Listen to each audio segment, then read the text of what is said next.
Patrick Cohen. Anis Mbida, on connaissait les lunettes 3D au cinéma. Désormais, il y a aussi des lunettes qui sous-titrent les pièces de théâtre et l'opéra. Oui, c'est vrai que quand on est à l'étranger, on visite les monuments, on visite les musées, mais on va rarement au théâtre parce qu'on a moins de parler la langue, mais on risque de rien y comprendre. Et bien maintenant, en entrant dans une salle, ça sera comme au cinéma. On va vous proposer une paire de lunettes un petit peu spéciales. Vous les mettez sur le nez, vous choisissez votre langue et des sous-titres vont s'afficher en superposition rien que pour vous pendant la pièce. C'est une technologie qui a été mise au point par la start-up Panthéa. C'est une jeune société franco-allemande spécialisée dans le sous-titrage multilingue du spectacle vivant.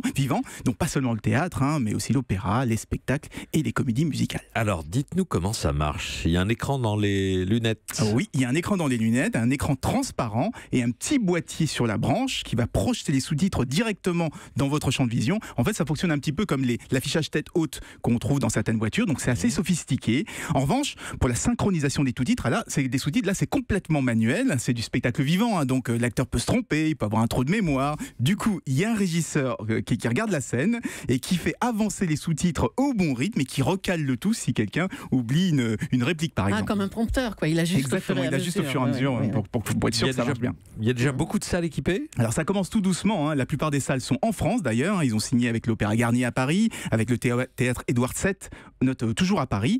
On va aussi les retrouver au Festival d'Avignon, mais aussi à Berlin, dans des salles à Londres. Et l'objectif, c'est bien sûr de faire sauter la barrière de la langue, de permettre aux touristes étrangers de profiter eux aussi des mêmes spectacles que les locaux.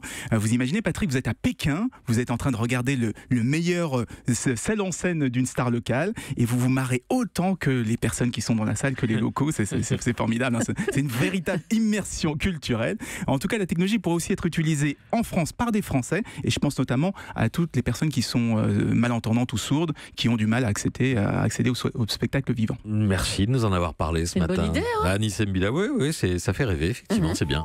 Europe 1.